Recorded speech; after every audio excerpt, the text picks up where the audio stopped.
Also at Global Washington, we look at so many issues from our global development community, including global health, but also around human rights, around agriculture, around income generating issues, logistics and supply chains. So we're going to be looking at issues that are not just health related, because we know that this is going to strain so many issues in the global south that are already vulnerable to these shocks. So one we're going to be doing on May 8th is around food security with Oxfam America, and really looking at why the supply chain is just not working and the vulnerability right now in the global south. Beyond that, again, we'll do an event and an issue brief around human rights, and we might touch on some of those issues today too. And then we'll also look at issues of the economy in the global south, and even getting to the extent of how you can do cash transfers on mobile phone networks. We think that could be a good solution at this time. So keep in touch with Global Washington. If you have a topic that you are interested in, please email me and let me know. We have a network of 165 members that are experts in this area, and we would really love to generate these conversations more and more. So let me know if you're interested. We are going to be recording this event today, but we're not going to be posting it publicly. We've had a few philanthropists say they couldn't make it today, but they would love to see a recording. So that's why we're recording, but it will only be distributed to our philanthropists that we know about. So I'm really thrilled to have the speakers we have today. Again, when I was thinking about what's going on in the global south, it was actually hard for me to find reliable news sources. And even the news sources that came out had some information that was pretty good, but I was talking to the nonprofit members in particular, they were telling me a different story, and that it was really hard to get good information, even from our partners in the global south. So I thought it'd be really good to tap these speakers today because they're so knowledgeable. And they'll talk about their programs, but they all have staff and partners in the global south. It's not like they've been sitting in Seattle just watching everything. They are really in tune with what's going on in the field. So I thought they would be a great introduction. I should say that I've asked them to speak about different regions in the world. They're not going to be able to cover every region. As you all know, Africa is not one country. It's very, very diverse. So I've asked each of them to focus in on a country or a specific region to give you an idea of what's going on in that region. So with that, I'm going to introduce the speakers. Again, if you're just joining, you're welcome to turn your camera on. We've muted everyone except the speakers for this first part, and then we'll open it up for a conversation and you can unmute your microphone. The way we're going to do the discussion Q&A is I would like you to do the old-fashioned wave your hand physically so I can see you, and I'll be calling on people to ask questions. If you can, it'd be helpful if you could direct your question to one of the speakers so we can get more questions in. If you feel like I can't see you or you're not being recognized, you can go to the bottom of your screen and use the chat function or the Q&A. I'll monitor both of those. And I can call on you if you have a question and you type it into the chat or Q&A, or I can also ask the question on your behalf if you're having any problems with your microphone or video. So with that, I'm going to do a brief introduction of the speakers and then turn it over to them. First, we have Carol Boudreau, who's the Chief Program Officer at Landesa. And I should say with all these speakers, again, why I asked them to do this is they have between 15 and 20 years experience in their field. And they've been doing this for so long that they have a great perspective. Carol has 20 years of field experience, so both working in the United States, but all over the world as well. She's an expert in land tenure, especially on women's land tenure rights, and she's a lawyer by training. Previous to Landesa, she also worked at the Midier Network and USAID, so she has extensive knowledge also with working with governments. Next, we have Dorothy Achudo, who's the CEO of Pilgrim Africa. And she's actually a trained physical chemist, which I thought was very interesting. So she has a very methodical research background that I think she brings to her work. She's also an expert. She has a public health degree as well. So she combines those passions with Pilgrim Africa. She's been very involved in Rotarian Malaria Partners as well, and Krista Ministries. So great to have Dorothy here. And we also have Alberto Solano, and Alberto has at least 15, I think more than 15 years of experience in global development through microfinance and agriculture. He previously worked at Grameen Foundation and Global Partnerships. So thrilled to have all three of you here today. So we're going to start with Carol, and again, Carol's going to focus in more on Asia. Dorothy's going to talk more about Africa, specifically Uganda, and then Alberto will talk about Latin America. So with that, Carol, I'll turn it over to you. Great, thank you, Kristen. I'm going to share my screen and start by saying thanks so very much for having Landesa participate in the conversation today. We're thrilled to be here and talk to you about what we're seeing and what we're doing in Asia. So Landesa is based in Seattle, but we have offices in 6 countries. So we do have offices in China, Myanmar, and India.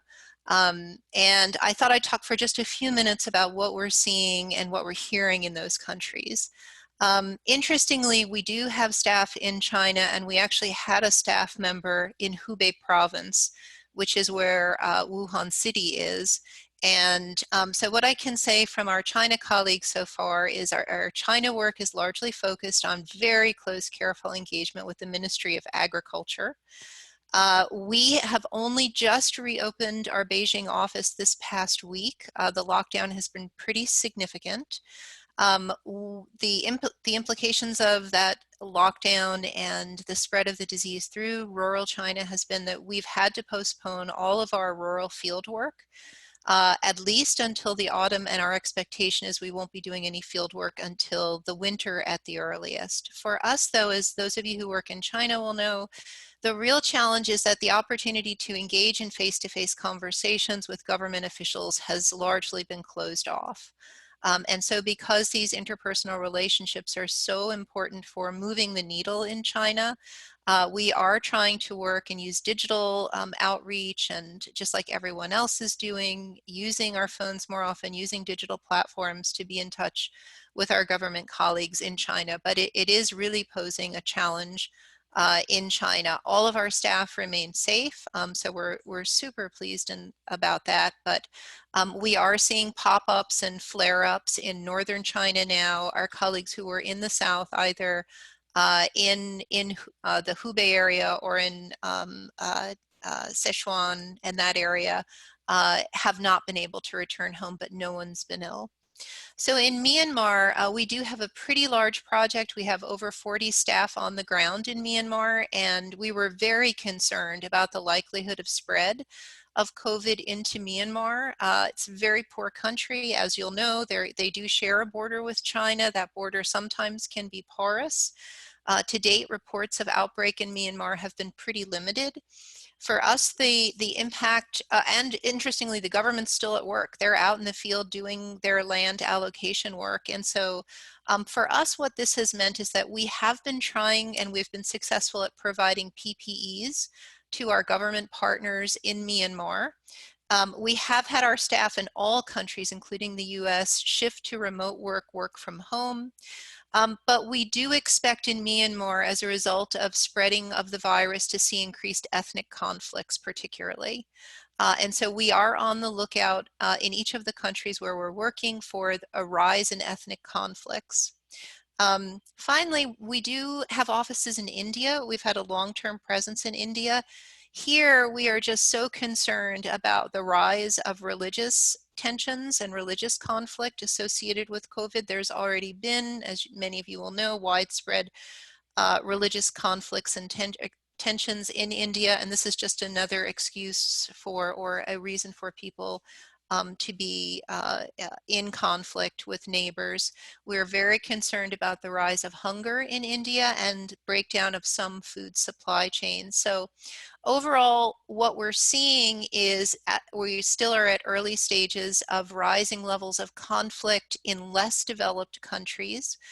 We have been able to support our staff and shift to this work from home approach. We are looking for ways to support our partners with PPEs when we're able to get out and get to them. It's actually very difficult to get out in India. If people are out on the streets, the police are actually beating people in some situations and telling them to go back in. So the ability to travel in India right now is extremely limited.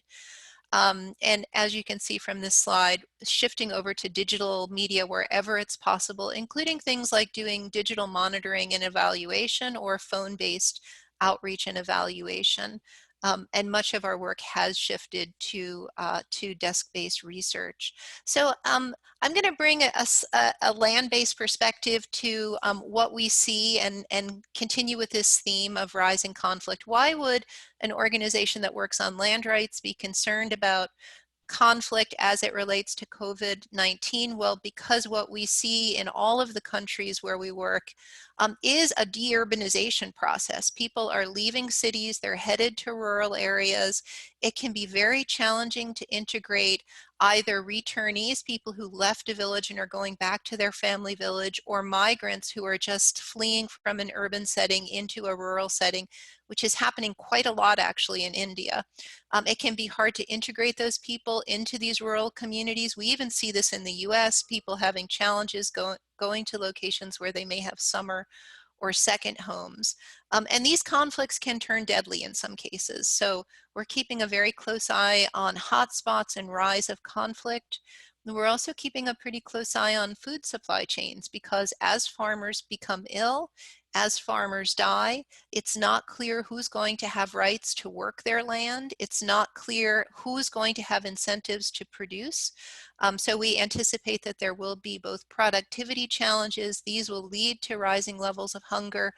And in a situation like this, we would expect that local elites, people who have more resources, who have more capabilities, more money, more knowledge, might actually be in a good position to grab land from poorer, small farmers. So we're going to keep our eyes out for some land grabbing issues from local elites.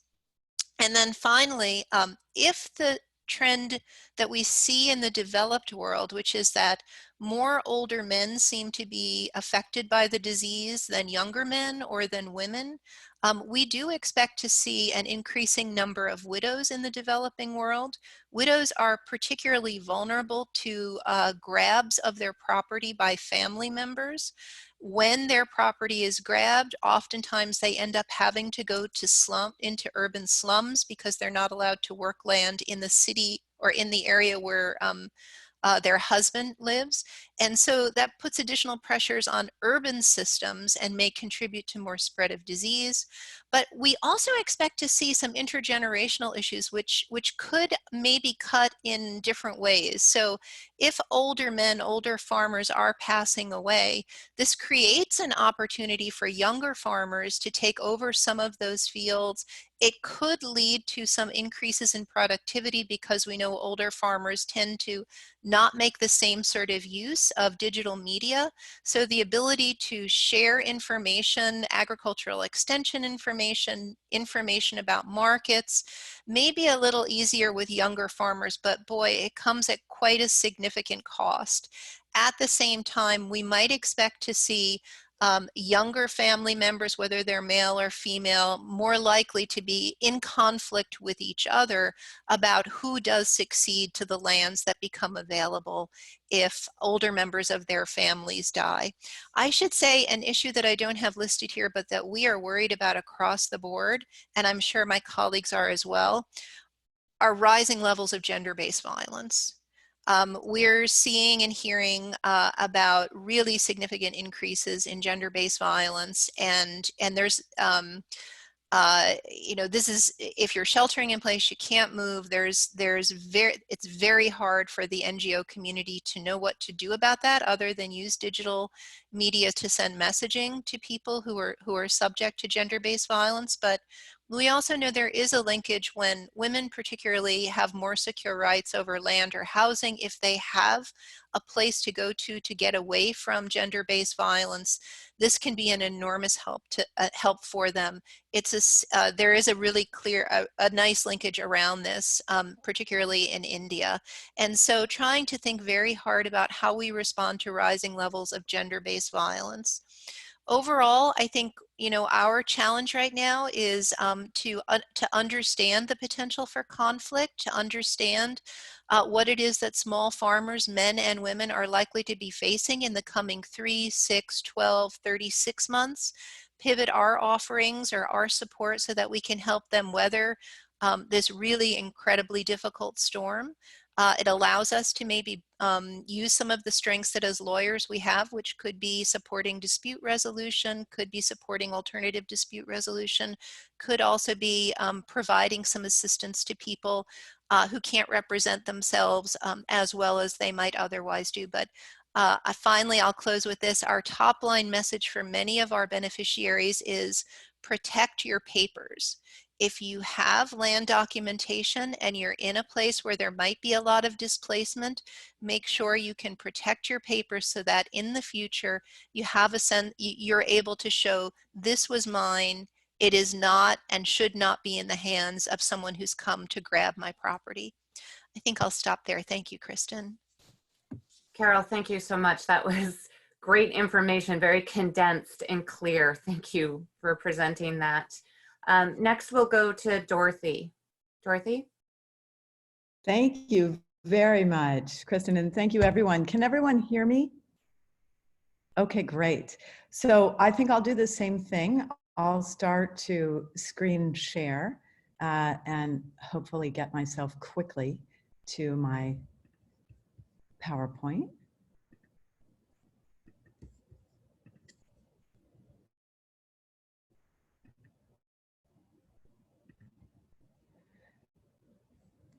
So I'm very grateful that Kristen clarified that I don't need to answer for all of Africa, because indeed we work in Uganda, primarily at Pilgrim.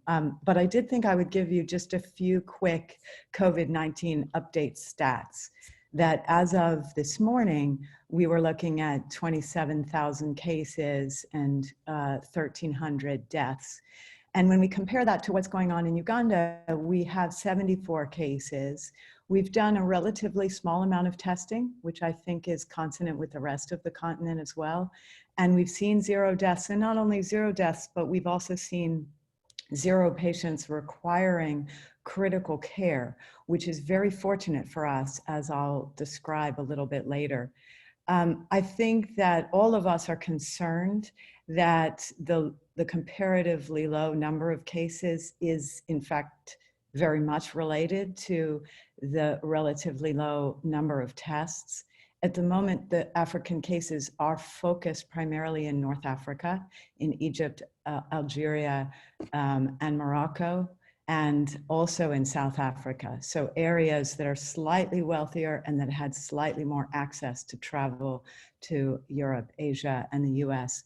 But we are definitely concerned in East Africa that our currently low numbers will rise. And of course, as you all know, we have very fragile health systems. So I thought I would start by just describing a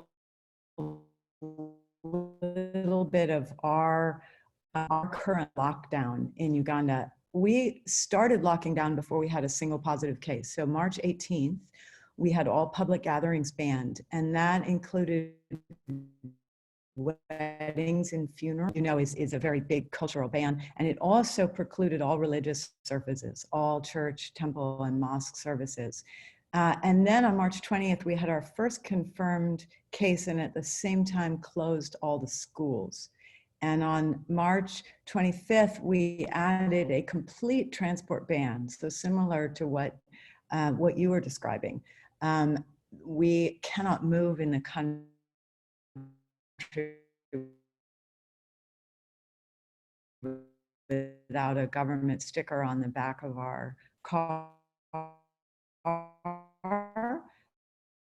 Fortunately, travel on a motorcycle by yourself were not able to make it to the hospital in time, and who in fact, hemorrhaged and died as a result of not being able to receive hospital care. So the transport ban is fairly profound in its impact on both economic and medical life. Then on the 30th, we added a curfew to that. So from 7 p.m. to 6:30 a.m., there's no travel at all anywhere allowed by foot or by bicycle, as well as by car and motorcycle. So the proactivity has been amazing, and I think the Ministry of Health is doing an excellent job in that regard. Our testing capacity, of course, is going to require money and equipment to increase, but there are concerns about the economic fragility and the implications of the transport ban in particular on movement of every kind of good. You can't even keep a food market open in Kampala unless you're prepared to sleep your employees on site. So that's meant a lot of the informal vegetable markets have closed. And that's a really difficult situation, particularly in rural areas, because people might grow one thing like cassava or beans, but then for a balanced diet. And in absence of those markets, they've been asked to organize that trade at a village level. But that's a little bit of a complex thing to do, because the traditional market is habitual. Everybody knows where to go. They know what day of the week it is. That having to arrange in the presence of a transport ban, a village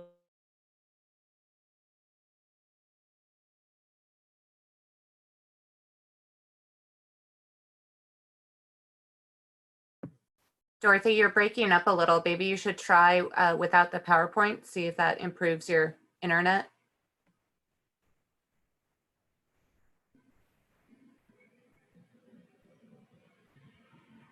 I'll try that. Is that better? Yes. Why don't you keep talking? We'll see how it goes. Go ahead. Okay, great. Yeah. So we have, I want to talk today a little bit about how our own programs have been affected, but then also we've pivoted to help the Ministry of Health in some of the country's COVID-19 response, and I'll talk about that too. We run at Pilgrim Africa mainly education programs and then programs in malaria operational research and control. So schools were all closed on the 25th of March all over the country, and that meant that all of our students went home. They are rural students that are very low resource students. They do not have tablets. They do not have smartphones. So they had no way to carry on their education online. We are looking at trying to procure some of those pieces of digital equipment that would allow them to access online education for the candidate students now. But mainly this has meant that we are supporting teacher salaries, but not having any students in the schools. The story is a little bit more positive in terms of what we've been able to do in malaria, and that is thanks to a lot of help from Rotarian malaria partners, some of whom are on this call, and thanks for being here. We run a program that involves rural health workers at the community level, testing and treating children under for malaria, pneumonia, and diarrhea. And these are the three big killers of children under 5. So we know that these interventions are profoundly at risk during this time of the COVID-19 pandemic. We don't have any deaths from COVID-19, but we are definitely going to have deaths from diarrhea, malaria, and pneumonia, and especially malaria. So we were concerned about the safety of this cadre of village health workers. And they are volunteers. They are often elderly. They're doing this work for almost no money, so out of the goodness of their hearts. And they were profoundly frightened by this pandemic. So we were able thanks to a lot of help from RMP, we were able to get N95 masks in enough quantity to distribute them to our rural health workers. And those were actually the pictures that I wanted to show you, but you can imagine them. They were very, very pleased to get them. So they now are using, and we did training in small, socially distant groups of about 6 village health workers at a time. And they got bars of soap, they got N95 masks, and they got gloves. So they're now able to safely treat children who are coughing and coming in with symptoms of pneumonia, which is terrific, because they were very scared to do that. So we're happy to say that the malaria work is going forward.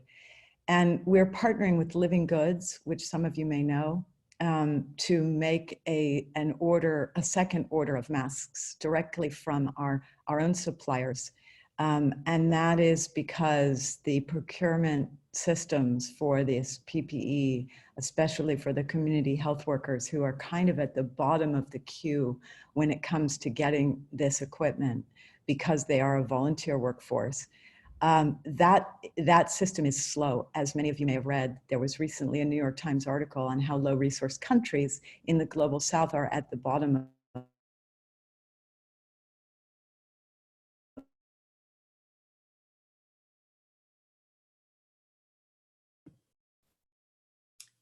Dorothy, I think that there you were. PPE for the area. Yeah, have I faded out again?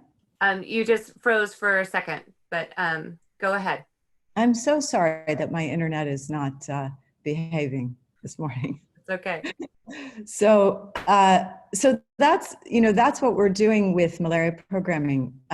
We are keeping it going because it's life-saving, and we are just introducing training and protocols and protective equipment for these rural health workers who are very much frontline and exposed. We've also just started to pivot towards COVID-19 direct programming. The Ministry of Health is asking all partners to come in if they're able, and we decided prayerfully that this is something we really wanted to do. So we carried out an assessment of the national quarantine centers where they're currently holding isolated contacts and travelers. And then we also have assessed the hospital where positives are being kept. And that's part of why I said we're lucky not to have seen any patients needing critical care yet, because what is very clear from this initial phase 1 assessment is that we are very, very underprepared.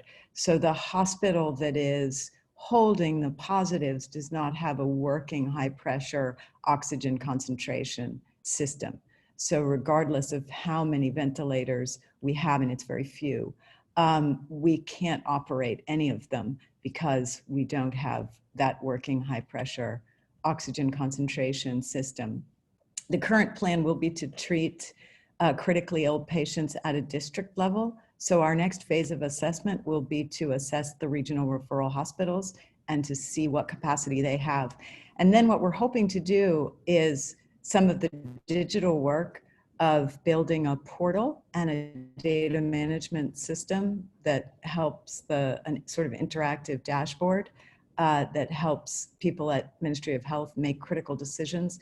And then also, this is in early stages, but very exciting, because we are hoping to partner with Washington State docs in particular, since Washington State has done such an incredible job of getting on top of its coronavirus cases and managing them expertly and well. We are hoping that as the curve flattens in Washington State, we can have some remote telemedicine training linkages, training, advice, and sort of frontline experience linkages between the Critical Care Association in Uganda of doctors and nurses that will be treating these patients and docs and nurses in Washington State who have been doing it for the last 3 months. So I think I'll end there, but thank you again, and again, apologies for my internet. It's okay, Dorothy, that was great information. And we can email out your slide deck after this to all the participants so they can see, especially the PPE photos. I think that would be great for everyone to see. And, as with Carol, I would love to keep in touch with you all. It sounds like you are preparing well now for something that could come very quickly. So that's great information. Alberto, I want to give you 8 to 10 minutes here, 8 minutes before we open it up to the discussion. So Alberto. Thank you, Kristen. Thank you all for taking the time to be here with us.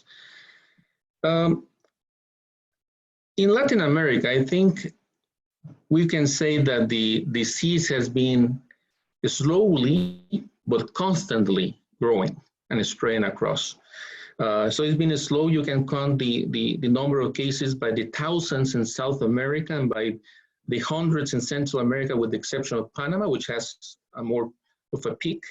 But it's been slow but constant, and it's clearly growing. And as the pandemic evolves, we can see the shift to the most poorest and more vulnerable population of the country, who are the ones who are more affected. Because all the reasons that Dorothy and Carol mentioned, no? They have less capacities, they are overcrowded, they don't have access to health, water and sanitation is an issue, access to protective equipment is limited. So clearly, as the disease continues to grow constantly, it's more and more evident who are the ones who are disproportionately more affected, which is always the poor and the most vulnerable. No? If you take a look to the health capacities of Central America in particular, compared to where the spread of the disease is at this moment, you can say that Guatemala and El Salvador are still with good capacity. The level of incidence of cases has been not that many to stress the health systems. However, Honduras and Costa Rica are already experiencing a high demand. They're in the limits of capacity. And Panama is about to collapse. So Panama, at this moment, it's actually an emergency. They don't have the capacity to take more cases, and they've been trying to reduce the spread, but it's already at community spread level. No? So we're starting to see how our health system, which are very vulnerable, are in that constant progression well, and Panama is already in a point in which things will get very difficult. And you have to understand that our health systems are so fragile that in some areas of Guatemala where we work as Agros International, we work in the most rural areas of Guatemala and Central America. But one in particular, the Ixil region, is just 150 miles from Guatemala City, but it takes 9 hours to get there. In the Ixil, we're working with the health post of the municipality. In one of the towns, San Juan Cotzal, we were just talking this week to the health authorities there. You know, they just have 4 doctors for 30,000 people. And those doctors work in shifts of 72 hours. So you have just 2 doctors actually attending patients by the day. If you compare to any developed country where we have from 5 to 3.5 doctors per 1,000 inhabitants, here we have 1 for every 15,000, with no equipment, with very limited access to clean water and sanitation. So all the basic measures that we are taking, we don't have them available. And that has forced the governments to implement very strict measures. And thank God they did it early. They did it pretty early.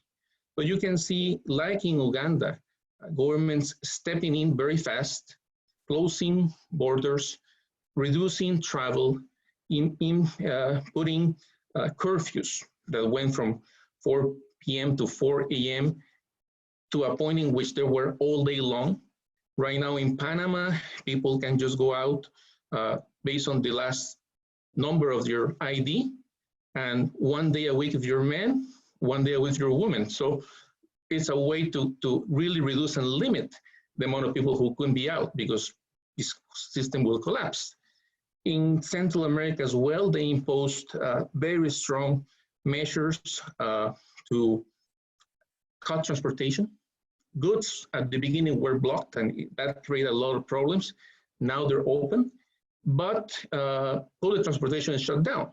So what happened in our villages was that from one day to the other, the government cut the public transportation and imposed these shutdowns. And people were left in their homes with whatever goods they had before. And you have to add to that the factor of fear, because here in the States, we have the opportunity to cope in different ways. But in Latin America, people know that they're by their own. So the first response that we have seen is fear. And fear is expressed in several ways. One is self-imposed blockades. And you won't imagine, but in these very little aldeas, little towns of 10, 20 houses in the highlands of Guatemala, you have neighbors putting blockades to the other village nearby. So this is not just the government doing it, it's not just the police and the army, are the own communities blockading because of fear. There have been incidents of violence of people coming back from the United States or people coming back from another village that they're beat up, that they're not let in. So fear is causing all this kind of violence. And of course, in a country like Guatemala with 24 different languages, to communicate properly, to provide to the people the information they need is another challenge, you know. And on the contrary, but at least you see Guatemala, Honduras, El Salvador taking measures and trying to be proactive, protecting their citizens. A very different situation is in Nicaragua, and our largest operations is in that country.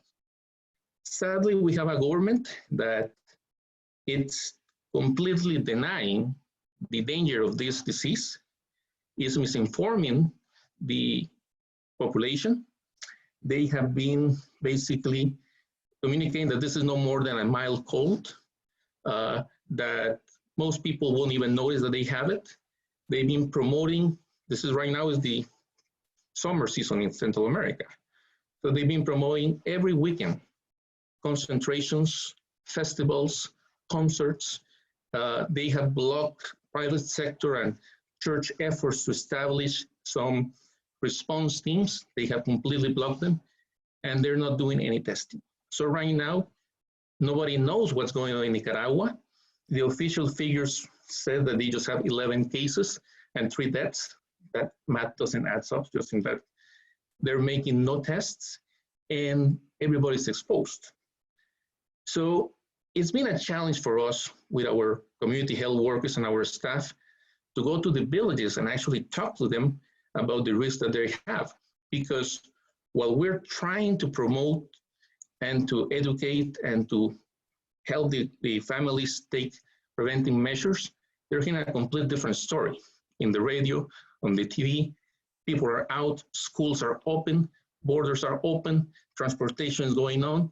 So, and it's a country that has no capacities to respond. So it's been a challenge to try to tackle onto this. What I'm more concerned, it's on the other implications besides the health. The health is one that the governments are doing the best they can. But we don't have enough medical staff trained. It's not only a matter of shortage of resources or ventilators or protective equipment. The human staff, we don't have enough, as I mentioned in Big Shield. But when you go and take a look to the other implications, in the last 10 days, we've been trying, we're not a relief organization, we're an economic development. We work to help families sustain themselves. So we're not doing relief, but we've been forced to do it because the situation is so critical. So in the last 10 days, 15 days, we've been buying food, we've been buying medicine, medical equipment, wherever we can get it. And we've been providing nutritional rations for 30 to 60 days to the most vulnerable families. But the level of speculation and profiteering that is happening with basic goods, it's incredible. To give you an idea, 10 days ago, we were buying red beans, which is basic food in Central America. We started at 900 Cordobas, the sack. Today it's more than 1,600. So we're talking about a 60% increase in a basic commodity. And it's not just beans, it's fertilizers, it's supplements, it's medical protection. So we're moving into from a health crisis to an economic and food supply crisis that is going to be extremely aggravated or going to get worse for another factor. And it's the level of informality of our economy. Countries like Guatemala, Nicaragua, 60–70% of the population are informal. So they have to go to work every day with shutdowns, they're not making a living. And another factor that is important, our economies depend, some countries like Salvador and Honduras, 20% of their GDP is remittances from this country. And we are here in a major lockdown. And the immigrant population here is one of the fastest or the first one to be laid off. They are not making money. For the first time ever, we have an emergency where the families in Guatemala, in Central America, are not getting a remittance. And the remittances are essential. These are not used for investment or consumption. These are used for basic needs. So we have a situation in which people cannot go to work. Cost of goods are skyrocketing. Availability of those are hard. There's no public transportation for you to be able to move, sell, try to survive. And then you're not receiving the money that is so needed that comes from remittances. And on top of that, migration. No? We all know about the problem of migration with the US and our countries.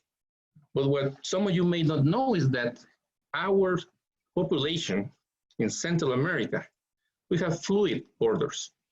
The level of migration within the Central American countries, it's massive and it's normal and it's permitted. And just in Costa Rica, we have more immigrants from Nicaragua than in the US. But right now, because all this situation with Nicaragua, Costa Rica has closed completely the borders for Nicaragua. You can imagine what's going to happen with the agricultural cycle in Costa Rica when there's no workers to actually go and plant and harvest. So I think the economic implications, the social implications that are going to come after this crisis ends or evolves are going to be much, much more than what we're expecting. Let me just finish with one thing, and it's the importance of agriculture. We need to make agriculture a winning sector. Right now, there's sectors who have been severely impacted. Tourism, transportation, you all know. But agriculture is one that we must make a winning sector. Because with the level of speculation, with the problem with migration, with the problem of remittances, the cost for food is going to be a serious, serious problem. So providing resources to farmers right now, at this moment, when the rainy season is about to start in May, that's a cycle that we cannot miss. If the farmers are not planting during the rain season, it's going to have a devastating effect, not just on the economy, but in hunger, but in all the social indicators. So I think as a philanthropic community, making sure that agriculture is a winning sector and that resources can be channeled to farmers who are going to use those for food supplies, not for agriculture products for industry. It's something that it's as important as providing relief or providing ventilators or providing protective equipment. Thank you. Alberto, thank you so much. That was a great overview. And again, each of you have provided so much information in a short amount of time. So thank you. I do want to spend the rest of the time we have on questions from all of you. So again, you can turn on your camera, give me a little wave, and I can call on you so we're not talking over each other. Does anyone have a question to start? Pamela, go ahead. Turn your mute off. You should be able to unmute. There we go. So Alberto, I'm very intrigued. I really appreciate all you gave me about Latin America. That's where my foundation works. And I am especially interested in your last statements about supporting agriculture. Do you have is there any general guidance you can give about, how to, should we just set, for instance, choose existing partners that we know have strong ag programs and work with them, or is there other guidance? Thank you, Pamela. Yes, I think there's many amazing organizations in the field with grassroots knowledge and with foots on the ground that can do a great job. At this moment, while most of all the organizations work closely with the government, at this moment, my recommendation will be to go to organizations that have their own programs and capacities in place, because governments are so stretched that for us even to try to get a response from them is extremely, extremely slow. So I think in these emergencies, actually the nonprofit sector provides a lot of opportunities of fast response, transparency, and impact capability. So absolutely, I'm sure Kristen will know exactly what organizations are working on the ground with established programs, because at the end of the day, in this particular emergency, you need people who are already doing it so they can channel resources effectively. Okay. Yeah, and just briefly on that, Global Washington does have issue briefs where we list all of our members that work on food security throughout the world. So I'm happy to point people towards that. And as I said, on May 8th, we'll be doing another event specific to agriculture and food security. Thank you. Are there other questions? Paul? Paul, go ahead. A question for Carol. Carol, you mentioned that one of the concerns is an possible increase in ethnic conflict in Myanmar. And I was wondering, what's the connection between the pandemic and the increase or the anticipated increase in ethnic conflict? So in part, and in some places, India would also be this way, Paul. Thank you for the question. People see the other or the disadvantaged group as being the vehicle that's carrying this bad thing into their community. A lot of some ethnic minorities in the northern part of Myanmar have relatively easy access to cross the Chinese border. And so they can be vilified as carrying something bad into the community. We have seen a little bit of concern around the continuing concern around the Rohingya population and them being seen as carriers of something bad and dangerous into the country as opposed to into the community itself.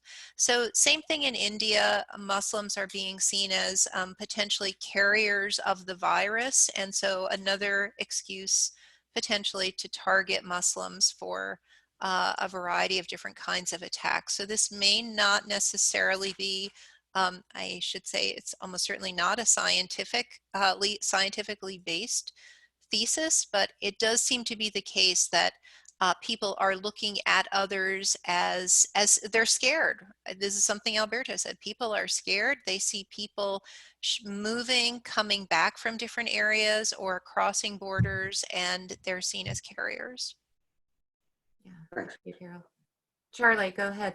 Yeah. I'm curious to know, and this is really a question for any of the panelists, how much information is coming into the places that you're represented from the U.S. In other words, we're inundated with breaking news, White House press conferences about the pandemic, mayors and governors and all the rest, seemingly every second. And how much of that filters down into the rural levels, creating these fear mongering that the people in these communities are latching onto. I'm just curious about that. Mm-hmm. Dorothy, do you want to start? Turn your mute off. There you go. Thanks, Charlie. And sure, yeah, that's a big issue in Uganda. We are not having anything like the internet access, particularly in rural areas, as folks in the US have. But even in the city and kind of surprisingly, even my colleagues who have fairly good internet access, it's not good enough to watch CNN 24 hours a day. It's still sketchy enough that you use it for work and less for constant infotainment.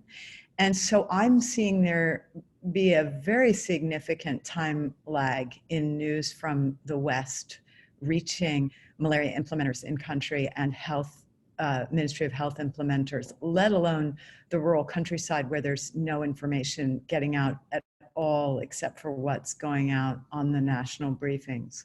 So, for instance, we are doing right now in country, we're treating everybody with hydroxychloroquine and azithromycin. That's sort of an unofficial trial of that being used pretty early on, which is not the way it's been used in the other clinical trials. We're just doing that on a treatment basis. No positive patient has come and said, oh, give me remdesivir instead, or, you know, why are you giving me this? Because there is not that level of exposure to news about possible treatments that we have here. So I see a really significant information gap, and that's part of why we want to build this portal that would give people access in a very easy manner to some high-level news summaries on COVID-19, because they can't watch lots and lots of news to get that. I want to try to get in a few more questions, but Carol, do you want to say one quick thing? I'll jump in quickly and say, I think it's very similar. We also have programming in offices in Africa. And so to respond to that dearth of information, we also are using radio programming at the national and then down to the local level to convey messages, not about land rights, but about COVID-19. And also starting to use cell phones and SMS messaging in order to share both information about land rights, but also medical information. So there is a real need and a real gap, but there are ways to fill that gap. Great. I saw a couple of hands go up. Who was that? Can you put your, Eric? Go ahead, Eric. Take the mute off. There you go. Can you hear me now? Yes. Okay, great. This is a message for Dorothy as well. So Uganda and Tanzania there's a lot of hope for those countries because of the really low median population age. So with the data that you had, do you know if those 74 cases are for elderly, or are they any information on the age groups that they're affecting? That's a really good point, Eric. Thanks, for the question. So no, we don't have an age breakdown on those patients. The Ministry of Health hasn't released that, and we weren't able to get that in the assessment. But I think it's representative of our general demography, and that is only 3% of our population is over 60. So as you mentioned, that is much, much lower than Western Europe or North America. Right. Great. Other questions?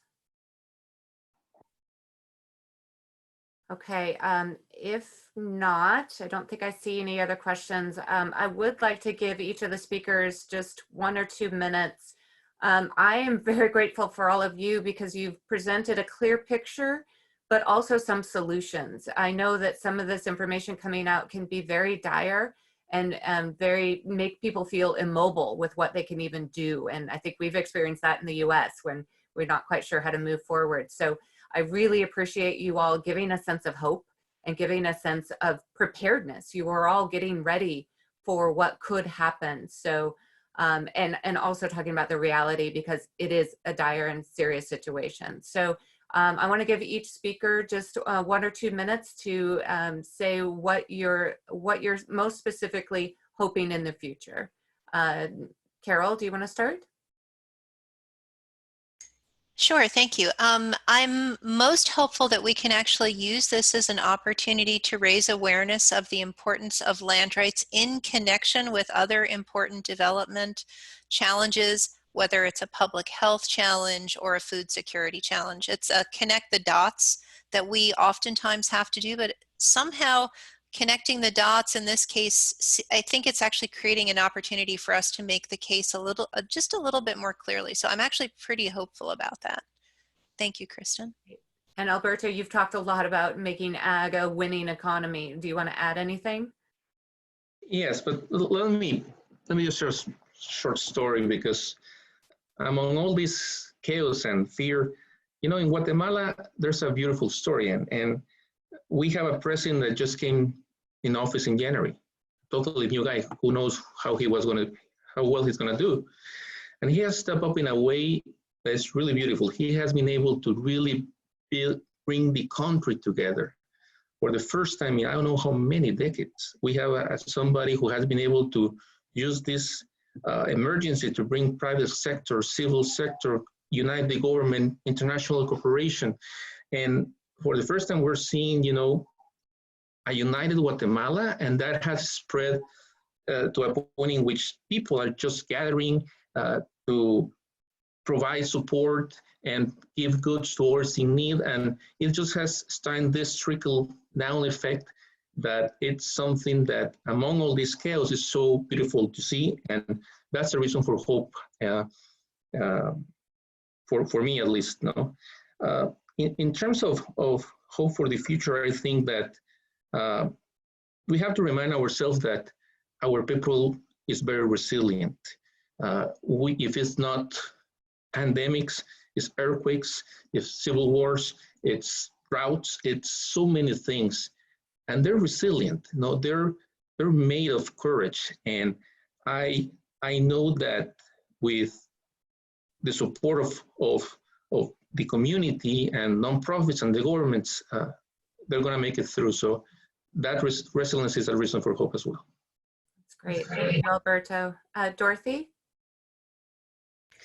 Yeah, thank you. I want to sort of build off what you've said, Alberto, and say that I think that kind of pause and unity is something that's happening globally as well as nationally.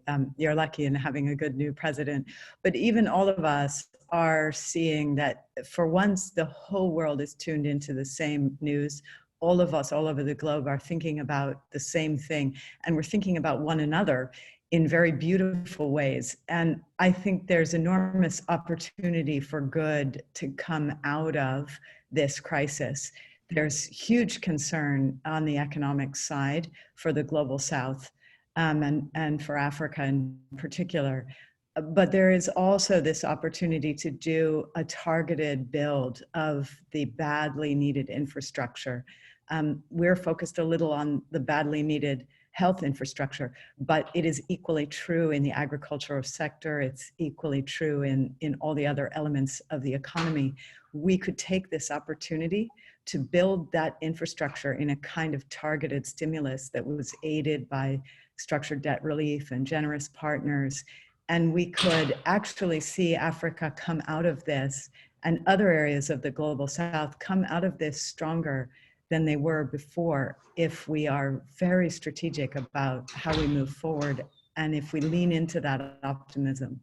So I think that's what I'm most hopeful about. Thank you. Thank you all so much. It is something that Global Washington believes truly, that with strong leadership, we can get through this crisis. We'll be looking at the role of leadership in many different aspects, if it's at the village level or the national level, throughout this year and into our annual conference at the end, of how to be a good leader during a crisis. And on that note, Alberto, Carol, Dorothy, thank you for your leadership through this, through your organization. Your organizations are tremendous, doing such good work. Like I said, you are preparing for the recovery and the response in such a thoughtful way. Thank you all for joining. You are all contributing to this dialogue, contributing to the solutions. Stay in touch with Global Washington, and if you have ideas to learn more, please email me. Let me know if there are other topics that you want us to do. With that, stay healthy. I hope you have a good rest of the day. If you're in the Seattle area, get outside today. It's going to start raining tomorrow again. So thank you all very much, and have a great rest of your day. Thank you. Thanks, everyone. Thank you so Bye. much. Much appreciated.